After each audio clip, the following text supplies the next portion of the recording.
যি পিতৃ মাতৃয়ে সন্তান জন্ম দি সন্তানক আধ্যাত্মিক জ্ঞান নিদিলে, যি পিতৃ মাতৃয়ে সন্তানক জন্ম দি সন্তানক জীৱনৰ ৰাস্তা নেদেখুৱালে, শ্ৰদ্ধাৰ নেদেখুৱালে, ভকতিৰ ৰাস্তা নেদেখুৱালে, সেই পিতৃ মাতৃ অপৰাধী, সেই পিতৃ মাতৃ সন্তানৰ শত্ৰু। কলিৰ যুগত মানুহ চব ভকত, গামোচা চেলেং আৰু ধুতি ঘপককে পিন্ধিলে ঘপককে ভকত হৈ যায়। আৰু আমিও এতিয়া বিচাৰ কৰোঁ গামোচা চেলেং ধুতি পিন্ধাৰ লগে লগে ভকত হৈ যাব। কিন্তু ভকতিৰ পৰীক্ষা কোনেও কলিযুগত নকৰে। ভকতিৰ আচৰণ আছে বা নাই এইটো নকৰে। সেইকাৰণে সন্তই কৈছে গামোচা চেলেং ধুতি পিন্ধি ভকত হ'বলৈ 10 মিনিট লাগে, আৰু মন জীৱনৰ পৰিৱৰ্তন কৰিবৰ কাৰণে মনে প্ৰাণে ভকত হ'বৰ কাৰণে 20-30 বছৰেও কম হৈ যায়। জয় বিজয়ে মূৰ দাঙি আসনৰ ফালে চোৱাৰ লগে লগে জয় বিজয়ে ক'ব, ভকত বান্ধৱ কলৈ আহিছা? বৈকুণ্ঠলৈ। এইখন বৈকুণ্ঠ, মনত ৰাখিবা।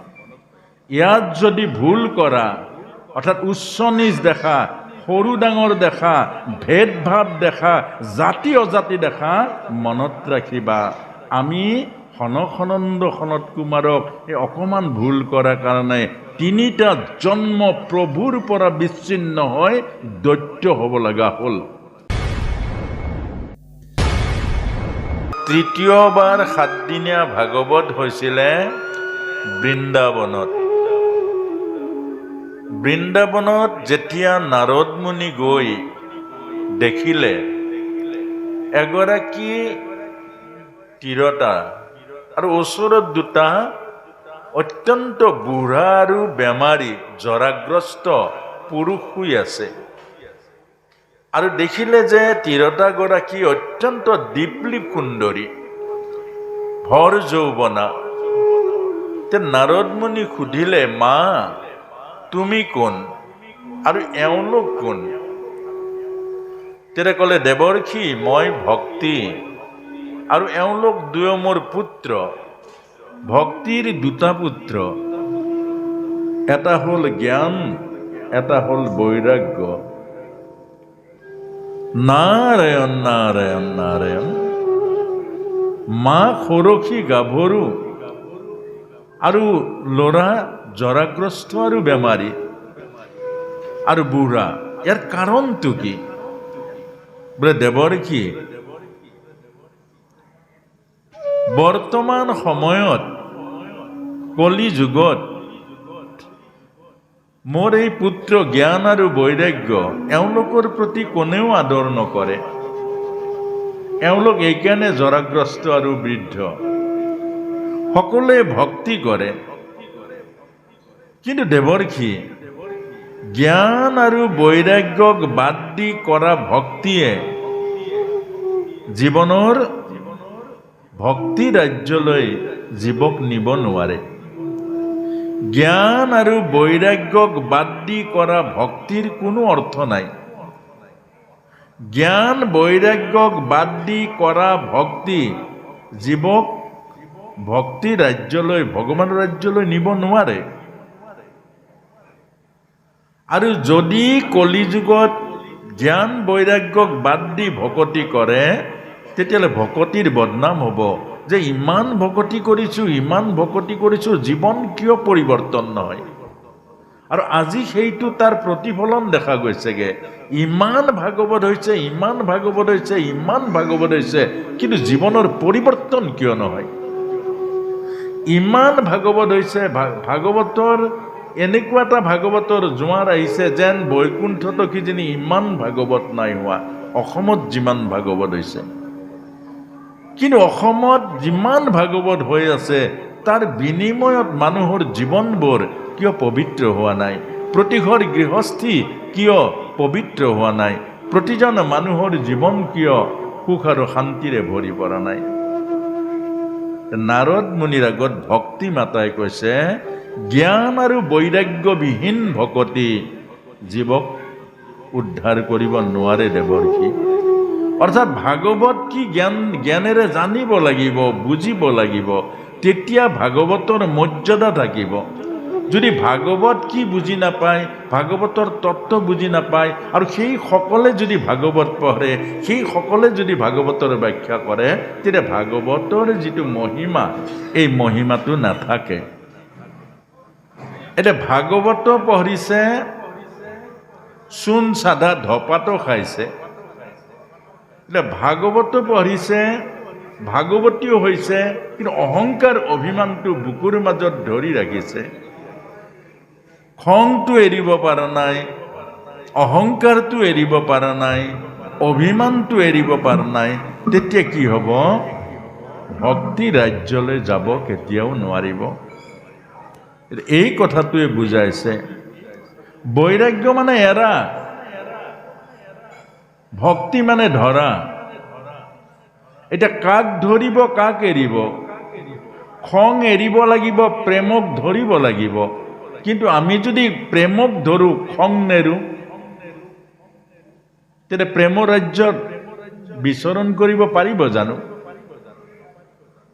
আমি যদি ভক্তি কৰোঁ, অহংকাৰটো নেৰোঁ, মই বৰ নেৰোঁ, তেতিয়াহ'লে ভক্তিৰ সোৱাদ পাব জানো? ভক্তিৰ আনন্দ পাব জানো?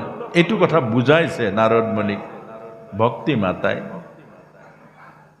যদি আমি ভক্তি কৰোঁ, অৰ্থাৎ ভাগৱত পঢ়োঁ, সৎসংগ কৰোঁ, যদি আমি অভিমানটো নেৰোঁ, তেতিয়াহ'লে সৎসংগৰ সুখ পাব জানো? আপুনি মোক বুজাইছে সৎসংগৰ সুখ পাবলৈ হ'লে অভিমান এৰিব লাগিব। কিন্তু আপোনাৰ মোৰ যদি অভিমানটো থাকে যে এইকণ জেগাত মই বহিব লাগিছিলে, মোক তাত কিয় নবহালে? এইটো মই সন্মান পাব লাগিছিলে, মই কিয় সন্মানটো নাপালোঁ? মোক বাহিৰতে আদৰি নিব লাগিছিলে, মোক কিয় অৱহেলা কৰিলে? এই অৱস্থাটো যদি আমাৰ থাকে, তেতিয়াহ'লে আমি সুখ পাম জানো? নামঘৰত আহিলে সুখ পাম জানো? সৎসংগত আহিলে সুখ পাম জানো? পত্নীৰ লগত যদি আমাৰ আত্মাৰ সম্বন্ধ নাথাকে, অহংকাৰৰ সম্বন্ধ থাকে, লাও ডাঙৰ হ'লেও পাতৰ তল, অভিমানৰ সম্পৰ্ক থাকে, মই কিয় সৰু হ'ম, তেতিয়া পত্নীৰ লগত ভক্তিৰ সম্বন্ধ জুৰিব জানো? এই কথাটো আমাক বুজাইছে যে বৈৰাগ্য লাগিব। যিদিনা ভগৱন্তৰ প্ৰসাদ খাইছে, সেইদিনাৰ পৰা বেয়া বস্তু এৰিব লাগিব। মই যিদিনা ভক্তি ৰাজ্যত মই প্ৰৱেশ কৰিছোঁ, যিখন মুখেৰে ভাগৱত গাইছোঁ, যিখন মুখেৰে ভাগৱতৰ কথা কৈছোঁ, সেইখন মুখত চূণ চাধা আৰু মই নিদিম। সেইখন মুখত মই বেয়া বস্তু নিদিম। যিখন হৃদয় ভগৱানক বহুৱাই ৰাখিছোঁ, সেইখন হৃদয়ত পৰৰ চৰ্চা, পৰ নিন্দা আৰু মই কেতিয়াও নকৰিম। এই কথাটোকে বৈৰাগ্য। এটা ধৰিলে এটা এৰিব লাগিব। যদি গেষ্ট্ৰিকৰ টেবলেটো খাইছে, এইফালে ভজা পোৰাও খাইছে, কামত আহিব জানো প্ৰভু? এই কথাটো আমাক বুজাইছে। জ্ঞান আৰু বৈৰাগ্য, জ্ঞান আৰু বৈৰাগ্যক লগত ৰাখি কৰা ভক্তিয়ে আপোনাক মোক ঈশ্বৰৰ ৰাজ্যলৈ, শান্তি ৰাজ্যলৈ, প্ৰেম ৰাজ্যলৈ লৈ যাব।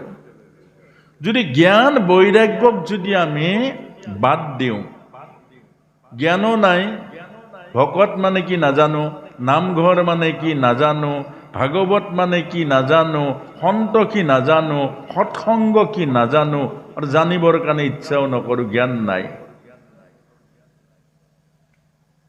আৰু বৈৰাগ্য নাই, এফালৰ পৰা মহতিয়াই খাই যাম, এফালৰ পৰা মহতিয়াই লৈ যাম, তেতিয়াহ'লে ভকতি হ'ব জানো?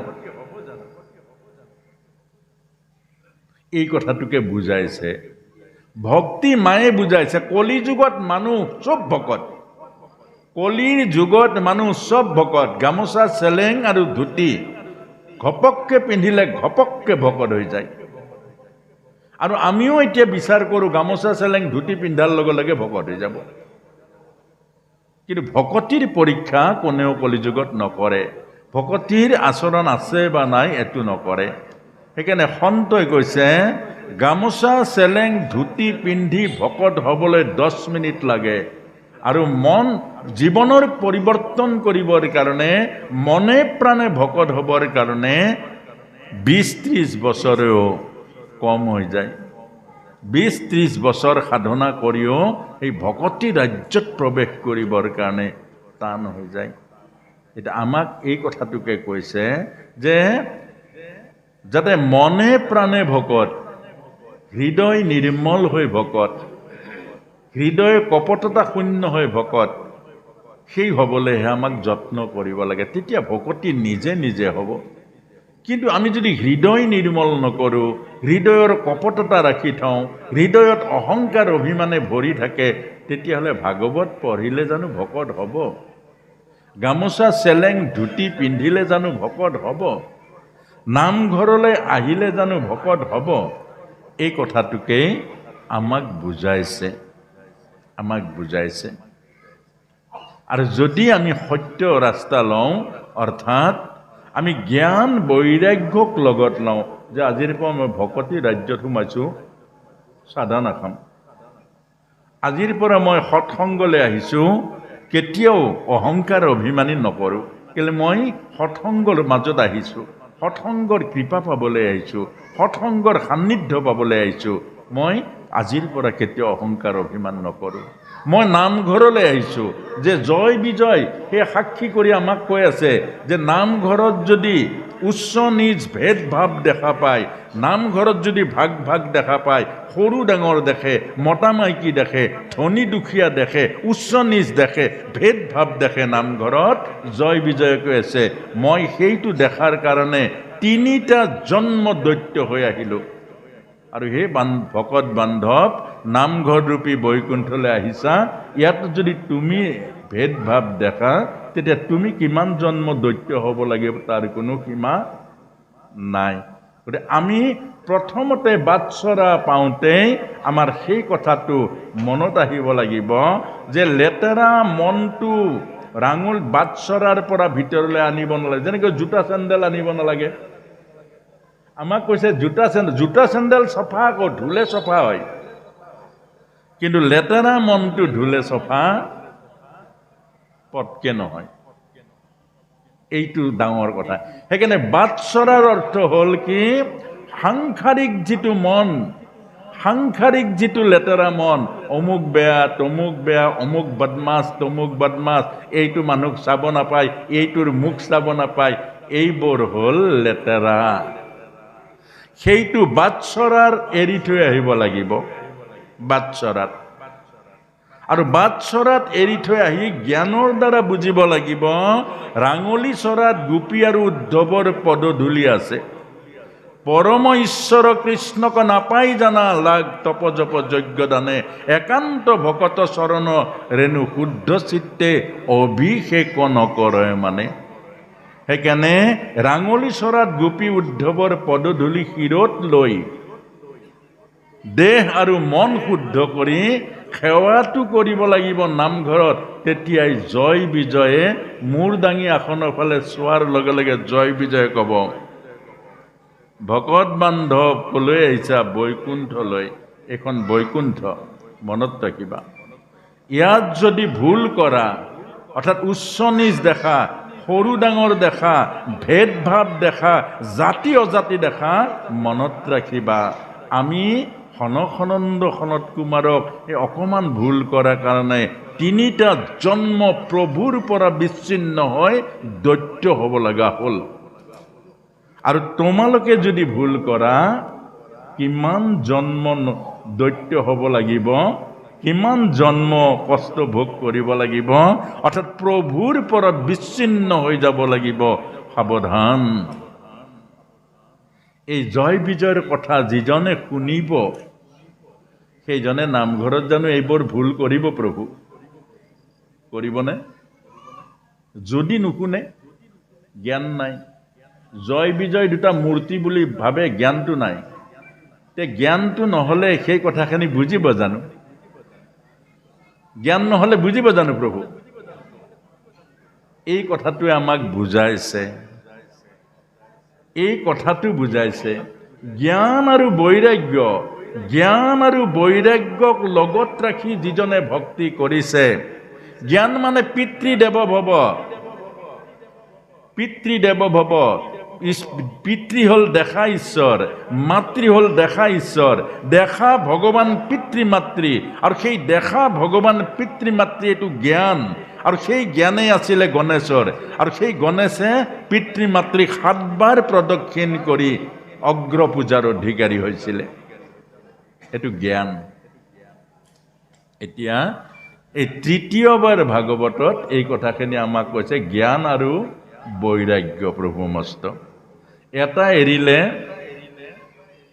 এটা পায়। সেইকাৰণে ভকতি ধৰিছে আসক্তি এৰিব লাগিব, প্ৰেমক ধৰিছে অহংকাৰ এৰিব লাগিব, শান্তি বিচাৰিছে অহমিকা এৰিব লাগিব। এইটোৱে কথা। আৰু সেই 3 নম্বৰ কথাৰে আমি শ্ৰীমদ ভাগৱতৰ মাহাত্ম্য সমাপ্ত কৰিছোঁ। এতিয়া আমি আহোঁ শ্ৰীমদ ভাগৱতৰ বিশেষত্ব, অৰ্থাৎ সকলোবোৰ শাস্ত্ৰ কোনোবা মন্ত্ৰৰ পৰা হৈছে, কোনোবা শ্লোকৰ পৰা হৈছে, কোনোবা কাহিনীৰ পৰা হৈছে, কোনোবা পদ পয়াৰ দুলৰী চন্দৰ পৰা হৈছে, কিন্তু এই শ্ৰীমদ ভাগৱত হৈছে চৰণৰ পৰা। শ্ৰীমদ ভাগৱত আৰম্ভ হৈছে চৰণৰ পৰা। আৰু চৰণৰ পৰা আৰম্ভ হোৱা কিবা শাস্ত্ৰ আছে জানো প্ৰভু? নাই।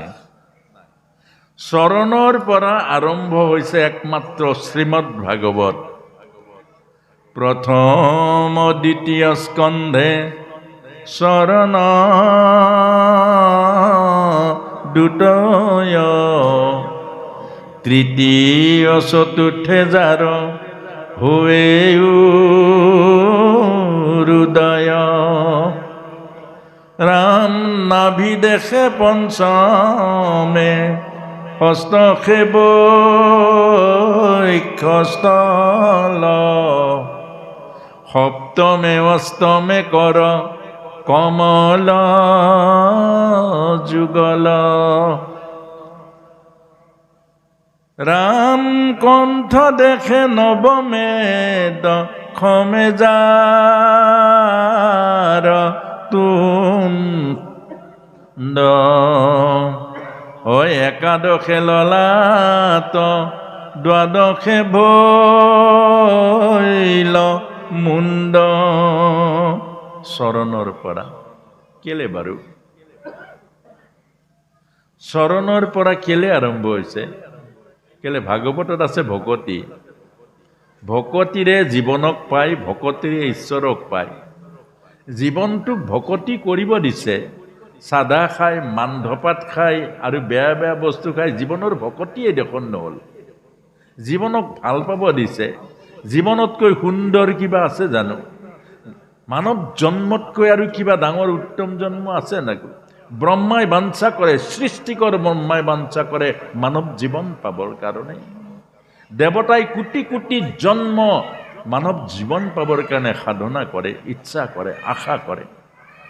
আৰু সেই মানৱ জীৱন আমি পাই আমি জীৱনটোক অত্যাচাৰ কৰা নাই জানো প্ৰভু? অখাদ্য খাইছোঁ,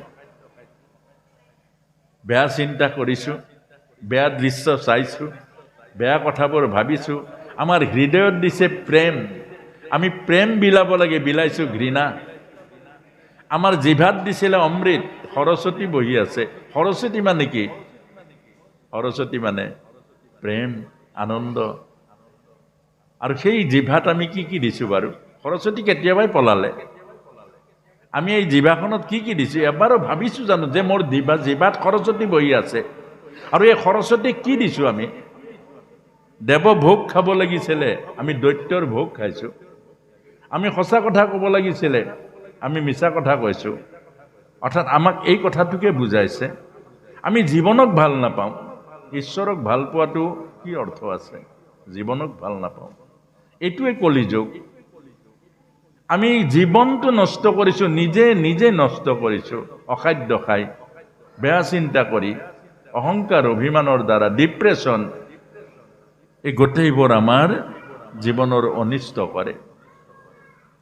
সেইকাৰণে আমাক বুজাইছে যে ভগৱানে আমাক চব দি দিলে, প্ৰেম দিলে, কৰোণা দিলে, দয়া দিলে, হৃদয় দিলে, আমাক চব প্ৰভুৱে দিলে। এইবোৰ পাহৰি থাকিলোঁ। আমাৰ হৃদয়ত যেন অনন্ত কোটি ব্ৰহ্মাণ্ডৰ প্ৰেম সোমাই আছে। গোপীয়ে সেই অনন্ত কোটি ব্ৰহ্মাণ্ডৰ নায়ক ভগৱানক হাত চাপৰি বজাই বজাই নচুৱালে। কিন্তু আমি পত্নীগৰাকীকে প্ৰেমৰ মাজত আনন্দ দিব নোৱাৰিলোঁ। গতিকে এই কথাটোকে আমাক বুজাইছে যে আমাৰ ভকতি ক'ত আছে।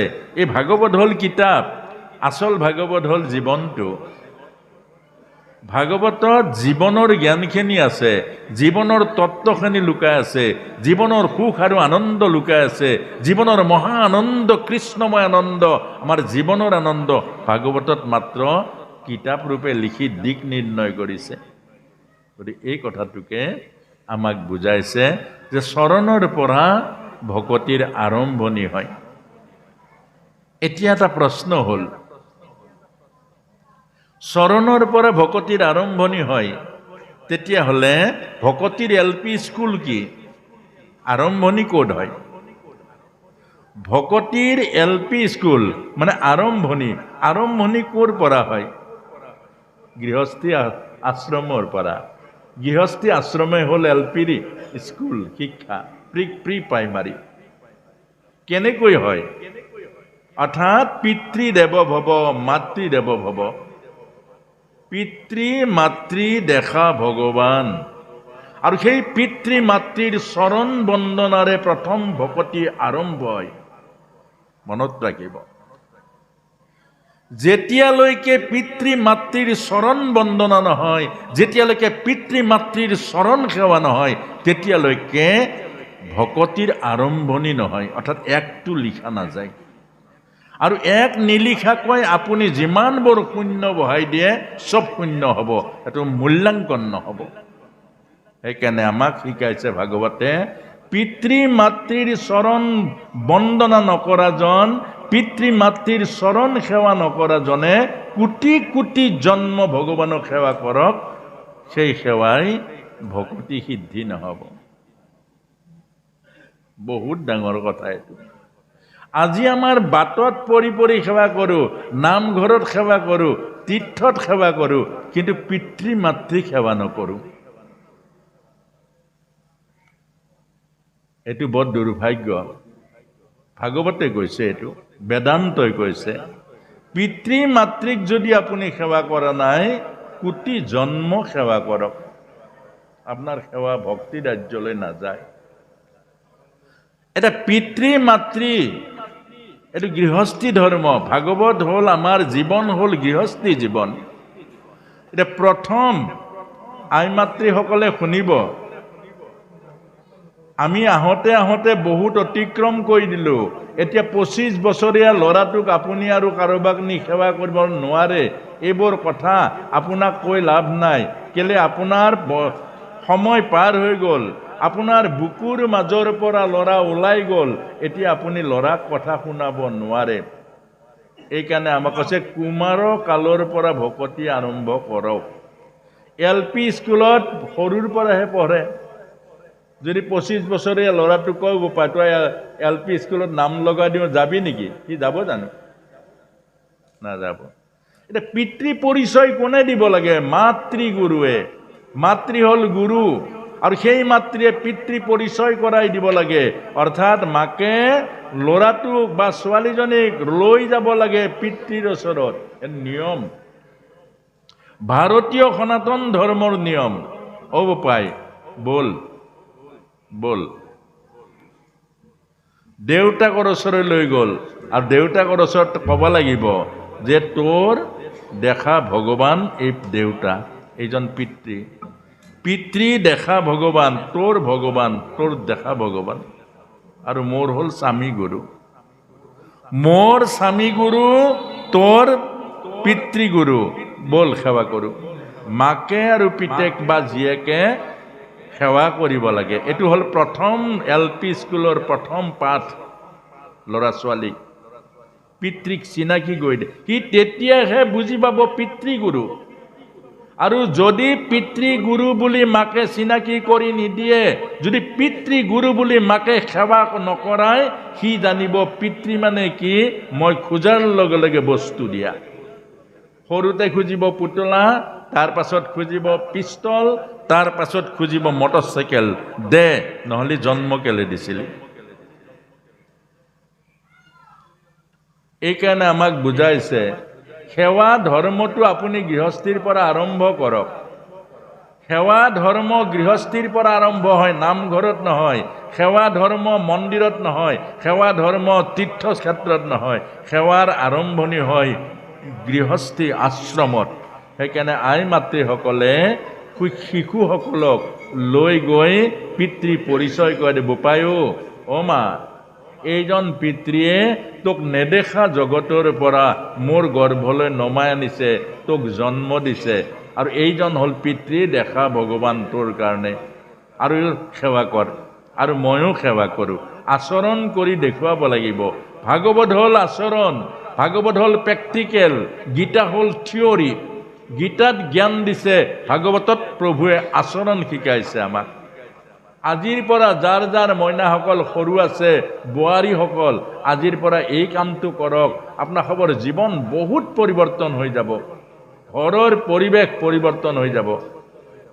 যে অন্ততঃ বাপেকৰ ওচৰত নি এইটো আইগৰাকীয়ে চিনাকি কৰি দিয়ক, বোপায়ো, অ মা, এইজন তোৰ পিতৃ, দেখা ভগৱান, আৰু মোৰ স্বামী, মোৰ গুৰু, গতিকে বল সেৱা কৰোঁ। ৰাতিপুৱা শাখা হিন্দুৰ সম্পূৰ্ণ সাধবাৰ পৰিপূৰ্ণতা কৰি স্বামী সেৱা, আপুনিও স্বামী সেৱা কৰক। এগৰাকী নাৰী যদি স্বামী সেৱা কৰে, 14 ব্ৰহ্মাণ্ডত এনেকুৱা কোনো শক্তি নাই আপোনাৰ অনিষ্ট কৰিব। কোনো দৌল তাবিজৰ কোনো প্ৰয়োজন নাই। আৰু সেই সীতামায়ে কৈছে যে মই মন বচন ভাৱনাৰে স্বামী সেৱা কৰিছোঁ।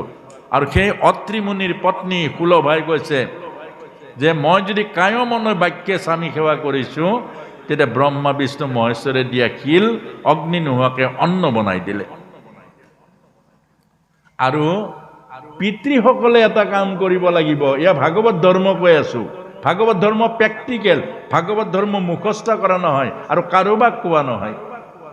পিতৃসকলে লগে লগে তাক উঠাই লৈ শিৰত চুমা এটা খাই আপুনি মাতৃ পৰিচয় দিয়ক। বোলে বোপায়ো, অ মা, এইজনী তোৰ মা আকৌ, 10 মাহ 10 দিন তই গৰ্ভত তোক ডাঙৰ দীঘল কৰিছে। তই যেতিয়া সৰু আছিলে তো কিমান বিষ্টা মূত্ৰ ধুৱাইছে, চফা কৰিছে, তই কান্দিলে কিমান, তই মাৰ কোলাত, মাৰ কোচত, মাৰ শুই থাকোঁতে বুকুৰ ওপৰত কিমান বাৰ প্ৰস্ৰাৱ কৰিছিলি, কিমান বাৰ প্ৰস্ৰাৱ কৰিছিলি। মায়ে তোক খং কৰা নাছিলে। প্ৰস্ৰাৱৰ ওপৰত মা শুই তোক বুকুৰ ওপৰত ৰাখি ডাঙৰ দীঘল কৰিছিলে। এইজনী তোৰ মা। মাৰ চৰণত গংগা আছে, তোৰ জীৱনৰ সমস্ত পাপ ধুই চফা কৰি দিব। মাৰ চৰণতো সেৱা এটা কৰ। আৰু কৰবাত যাওঁতে মোক নাপালেও মাৰ চৰণত সেৱা কৰি যাবে। এই শিক্ষা আৰম্ভ কৰক। গৃহে গৃহে ভাগৱত ধৰি থাকিব, গৃহে গৃহে ভাগৱত ধৰ্ম থাকিব, আৰু তেতিয়াহে ভাগৱত পঢ়াৰ ফল পাব আমি। যদি বাস্তৱ জীৱনত ভাগৱতৰ আচৰণ নাই, যদি বাস্তৱ জীৱনত ভকতিৰ আচৰণ নাই, গতিকে কিতাপৰ পাতত ভকতি নাথাকে। আৰু এই কথাটোৱে আমাক বুজাইছে প্ৰথম আৰু দ্বিতীয় স্কন্ধে চৰণ দুটই। কেলে চৰণতে ভকতি আৰম্ভ হৈছে, আৰু সেই চৰণ হ'ল পিতা আৰু মাতাৰ চৰণ। গতিকে এই কথাটোৱে ভাগৱত এটা আনতকৈ যিমান শাস্ত্ৰ আছে ভাগৱত বেলেগ। এতিয়া আকৌ কৈছে ভাগৱত, ভা মানে পোহৰ, ভাতিতি সৰ্বলোকেষু, অৰ্থাৎ ভাগৱতৰ জ্ঞানৰ পোহৰে বাহিৰ আৰু ভিতৰ দেখুৱায়, আৰু বাকীবোৰ জ্ঞানৰ পোহৰে বাহিৰ দেখুৱায়, ভিতৰ নেদেখুৱায়। আজি যে কোনোবাই PhD কৰিছে, ACS কৰিছে, IPS হৈছে, বাহিৰটো দেখায়। বাহিৰ মানে কি? লোভটো দেখুৱায়, টকাৰ হিচাপটো দেখুৱায়, বিল্ডিং দেখুৱায়, কিন্তু জীৱনক নেদেখুৱায়। এইবোৰ শিক্ষা, এই শিক্ষাই মানুহক কি দিয়ে? এই শিক্ষাই মানুহক লোভ বঢ়ায়। এই শিক্ষাই মানুহক অজ্ঞানতা ৰাজ্যলৈ লৈ যায়। লোভৰ ৰাজ্য মানে অজ্ঞানতা। সেইকাৰণে আমাক কৈছে যে বৌদ্ধিক শিক্ষাই এটা চাকৰি দিয়ে, জীৱিকা দিয়ে, জীৱন দিব নোৱাৰে। মনত ৰাখিব, বৌদ্ধিক শিক্ষাই জীৱন নিদিয়ে, জীৱিকা দিয়ে। এটা চাকৰি দিব পাৰে, পইচা কেইটামান দিব পাৰে, এখন চাৰ্টিফিকেট দিব পাৰে, জীৱনক দিব নোৱাৰে। আৰু সেইকাৰণে আমাৰ সন্তানসকলক এতিয়া বৰ্তমান পিতৃ মাতৃৰ এটা দায়িত্ব, আপোনালোকে জীৱনৰ শিক্ষা দিয়ক। জীৱিকাৰ শিক্ষা শিক্ষকে দিব, জীৱিকাৰ শিক্ষা স্কুলত দিব, আপোনালোকে জীৱনৰ শিক্ষা দিয়ক। আৰু যদি আপোনালোকে জীৱনৰ শিক্ষা নিদিয়ে, মনত ৰাখিব বহুত দুৰ্ভাগ্য আহি যাব ল'ৰা ছোৱালীৰ পৰা, বহুত কষ্ট পাব। এইটো ডাঙৰ কথা কৈছে। সেইকাৰণে পঞ্চম স্কন্ধ ভাগৱতত ঋষভে কৈছে, যি পিতৃ মাতৃয়ে সন্তান জন্ম দি সন্তানক আধ্যাত্মিক জ্ঞান নিদিলে, যি পিতৃ মাতৃয়ে সন্তানক জন্ম দি সন্তানক জীৱনৰ ৰাস্তা নেদেখুৱালে, শ্ৰদ্ধাৰ নেদেখুৱালে, ভকতিৰ ৰাস্তা নেদেখুৱালে, সেই পিতৃ মাতৃ অপৰাধী, সেই পিতৃ মাতৃ সন্তানৰ শত্ৰু। পঞ্চম স্কন্ধ ভাগৱতৰ ঋষভ চৰিত্ৰত পঢ়ি চাব। অৰ্থাৎ পিতৃ আমি যদি ল'ৰা ছোৱালীক জ্ঞান নিদিওঁ, ল'ৰা ছোৱালীক আধ্যাত্মিক জীৱনৰ শিক্ষা নিদিওঁ, ল'ৰা ছোৱালীক যদি জীৱনৰ ৰাস্তা নেদেখুৱাওঁ, ল'ৰা ছোৱালীক যদি ধৰ্মৰ ৰাস্তা দেখুৱাওঁ, তেতিয়া শিয়াল কুকুৰ আৰু আমাৰ মাজত কি পাৰ্থক্য থাকিব? শিয়াল কুকুৰে সন্তান জন্ম দিয়ে, হয় নহয় প্ৰভু? আমি যে মানুহ, আমাৰ জ্ঞান আছে, আমাৰ বুদ্ধি আছে, আমাৰ বিবেক আছে, তেতিয়াহ'লে আমাৰ জ্ঞান বুদ্ধি বিবেকক আমি ক'ত ব্যৱহাৰ কৰিম? এই কথাটোৱে আমাক বুজাইছে শ্ৰীমদ ভাগৱতৰ প্ৰথম স্কন্ধৰ কথালৈ আহোঁ আমি এতিয়া। স্কন্ধ, স্কন্ধ মানে কি বাৰু?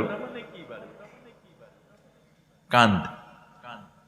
এতিয়া আমি ভাগৱতৰ আটাইকেইটা কথা ক'বলৈ সময়টো কম, তথাপিও ভা মানে পোহৰ, ভাতিতি সৰ্বলোকেষু, গ মানে জ্ঞতেই চনকাদয় আহা। ভাগৱতত ইমান ৰস আছে, কনকনন্দয়ো ভাগৱত গান কৰে। উৱব্বই কৈছে বৰ্ততে ত্ৰিশু বেদেশু, বেদৰ পৰম সত্য ভাগৱতত বৰ্তি আছে। আৰু ভাগৱতী কৰ্মই বেদৰ পৰম সত্য ধৰ্মৰ ফল আনি দিয়ে। অৰ্থাৎ কোটি কোটি টকা খৰচা কৰি, কোটি কোটি আৰব আৰব টকা খৰচা কৰি ডাঙৰ যজ্ঞৰ ফল এজন দৰিদ্ৰ মানুহক কৰা ভজনেই সমান কৰি দিয়ে। এয়া ভাগৱত ধৰ্ম, এইটো বুজাইছে। আৰু তয়ে কৈছে ত্ৰায়তে সকলং জগত, অৰ্থাৎ ত্ৰাণ শক্তি একমাত্ৰ ভাগৱতত আছে, আৰু ক'তো নাই। ত্ৰাণ শক্তি, ত্ৰাণ মানে কি? জন্ম মৃত্যুৰ পৰা উদ্ধাৰ পৰা শক্তি একমাত্ৰ ভাগৱতত আছে।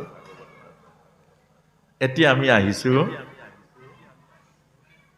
স্কন্ধ। স্কন্ধ মানে কি? কাণ্ড। স্কন্ধ মানে কাণ্ড। কাৰ কাণ্ড? ভাগৱতৰ কাণ্ড। ভাগৱত মানে কোন? ভগৱান। ভগৱানৰ কাণ্ড।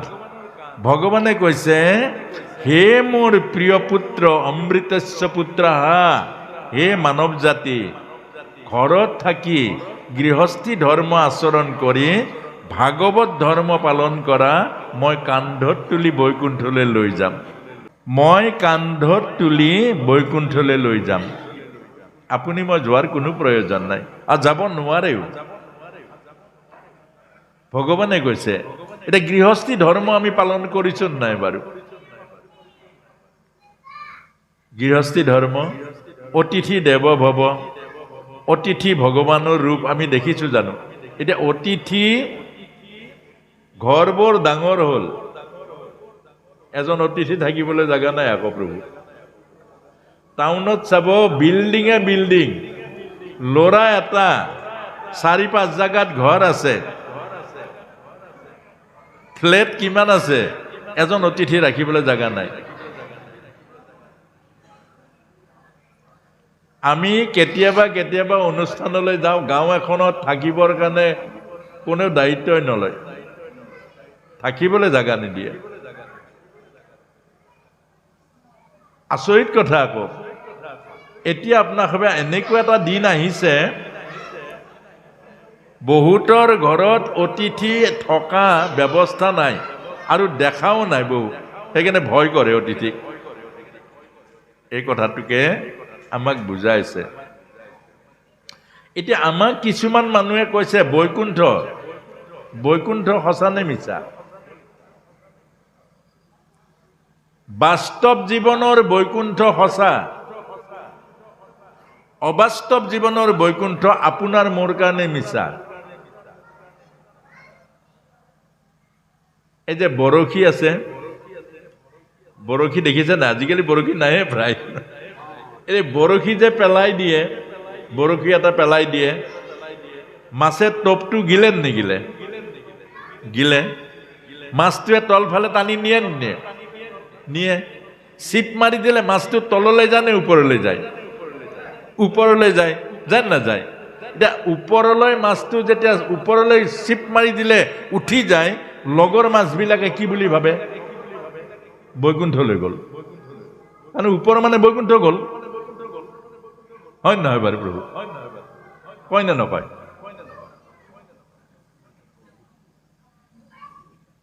লগৰ মাছবোৰে যদি বুজি পালেহেঁতেন এইটো বৰশীত লাগিলে তেল, টপত তেলত পৰিব, সেইটোহে সত্য আছিলে, হয় নহয় বাৰু?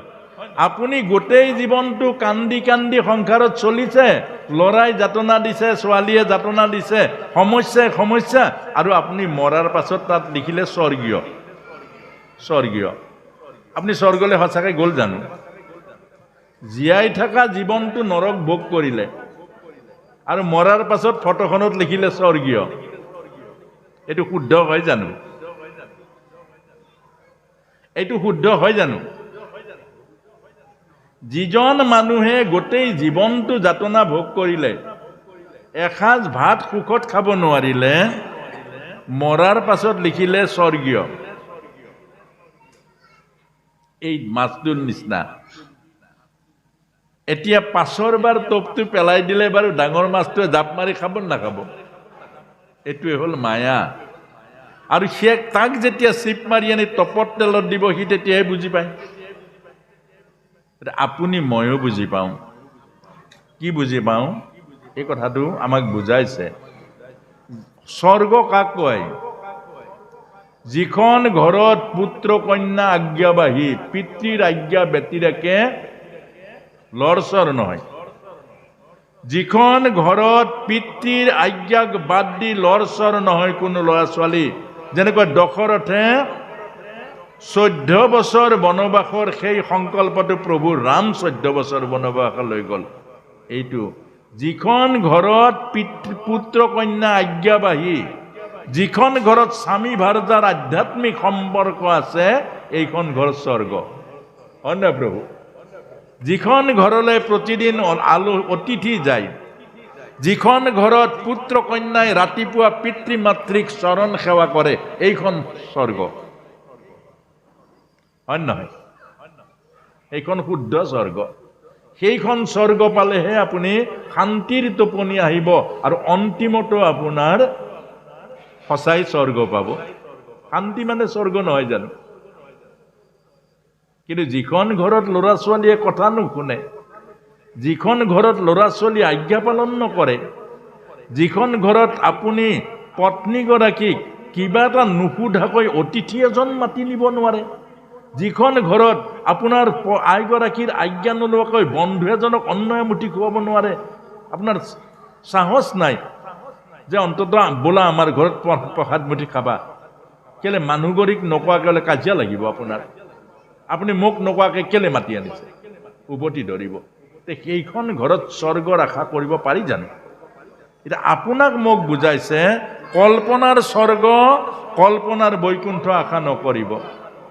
যিখন ঘৰত আধ্যাত্মিকতা আছে, যিখন ঘৰত সপ্তাহত এদিন ড্ৰয়িং ৰুমত বহি আধ্যাত্মিক আলোচনা কৰে, যিখন ঘৰত ৰাতিপুৱা আহি পিতৃ মাতৃক সেৱা কৰে ল'ৰা ছোৱালী, যিখন ঘৰত আধ্যাত্মিক সম্পৰ্ক আছে স্বামী ভাৰ্যাৰ মাজত, এইখন হ'ল বৈকুণ্ঠ। মনত ৰাখিব, য'ত বিগত জৈছা কুণ্ঠা বৈকুণ্ঠ, য'ত প্ৰতিবন্ধকতা নাই, য'ত ভয় নাই, য'ত সকলোৰে মনবোৰ চাফ, য'ত সকলোৰে মনবোৰ দেখা পায়, পিতৃ মাতৃ পুত্ৰ কন্যাৰ মনবোৰ পবিত্ৰ, দাপোনৰ নিচিনা দেখা পায় এইখন ঘৰ হ'ল বৈকুণ্ঠ। আৰু সেই কথাটোৱে আমাক বুজাইছে। আৰু সেই ধৰ্ম পালন কৰাৰ কথা কৈছে কান্ধত তুলি প্ৰভুৱে কান্ধত তুলি বৈকুণ্ঠলৈ লৈ যাব। আৰু প্ৰভুৱে বৈকুণ্ঠৰ হিচাপটো দিছে আকৌ, ন তদ্ভাসতে সূৰ্য শশাংক নবপকাহ যদ্গত্তা নিবৰ্তন্তে তদ্ধাম পৰমং মম। বৈকুণ্ঠ মানে কি? য'ত জন্ম নাই, য'ত মৃত্যু নাই, য'ত জৰা নাই, য'ত দুখ নাই, য'ত কষ্ট নাই, য'ত আনন্দই আনন্দ আছে, সচ্চিদানন্দ, পৰমানন্দ, হৃদয়ানন্দ, কেৱলানন্দ, এয়াই হ'ল বৈকুণ্ঠ। আৰু সেইকাৰণে আমাক এইখিনি কথা কৈছে। আৰু দুটা বৰ সুন্দৰ মন্ত্ৰ দিছে। মন্ত্ৰ এটা হ'ল ধৰিলে মৰে, এৰিলে তৰে। এই দুটা মন্ত্ৰ আপোনালোকে লৈ লওকচোন বাৰু, বিনা পইচা। তাৰপিছত মই আকৌ পইচা নলওঁ। এই দুটা বৰ ডাঙৰ মন্ত্ৰ আকৌ। ধৰিলে মৰে, এৰিলে তৰে। এতিয়া যে বহুতৰ ডায়েবেটিছ, হাই প্ৰেছাৰত ভুগিছে, এই ধৰা কাৰণে। ধৰিলে মানে গাঁঠি লাগিলে। আমাৰ ভকতক যে কৈছে 3 বস্ত্ৰ পিন্ধিবা, মানে গাঁঠি নোহোৱা মনৰ অধিকাৰী হোৱা। মনত যদি গাঁঠি লাগে 17তম 3 গুণ, 3 গুণৰ পৰা গাঁঠি হয়। আকৌ আমাক ভকতক শিকাইছে গাঁঠি নোহোৱা কাপোৰৰ অৰ্থ হ'ল বাহিৰত প্ৰথম গাঁঠিটো খুলি লোৱা, তাৰ পাছত ভিতৰৰ খুলিবা। কিন্তু আমি তত্ত্ব বুজি নাপাওঁ, আমাৰ বাহিৰতহে বেছিকৈ গাঁঠিটো লাগে। আমি ধুতি চেলেং পিন্ধাসকলৰ জামালাটো বেছি আকৌ প্ৰভু, বাহিৰত জামালা একো নাই। আমি হোটেলত একেলগে খাওঁ, নামঘৰতহে গণ্ডগোল লাগি যায়। এইজন কলিতা, এইজন কেওঁত নচলিব, এইজনে চুলে নহ'ব। কিন্তু হোটেলত চাব দুইটা একেলগে বহি খাই আছে। এইকাৰণে আমাক কৈছে ভকত মানে কি? ভকত ভপদে ভগৱন্ত ভৱ বিমোচন ভজন ভক্তিত পূৰ্ণ হোৱন্ত সিজন। কপদে কৃষ্ণৰূপ পবিত্ৰ পৰম আত্মা সমস্তক দেখন্ত কৃষ্ণ সম। তপদে তৰণৰ উপায় শৰণ হৃদয় পদ্মত ধৰে কৃষ্ণৰ চৰণ। এহিজন ভকত জানিবা নিশ্চয় নিজে তৰি পুৰুষ উদ্ধাৰ কৰে। ভকত মানে গাঁঠি নাই, ভকতৰ গাঁঠি নাই। ভকত চিধা ৰিজুত্তাক, সেইকাৰণে ভকত আকাৰ নাই, ইকাৰ নাই, এইকাৰ নাই, শুদ্ধ ভকত, শুদ্ধ ভকত। কিন্তু আজি আমাৰ বৰ্তমান দেখা পোৱা সমাজখনত ভকতৰ কি হৈছে বাৰু?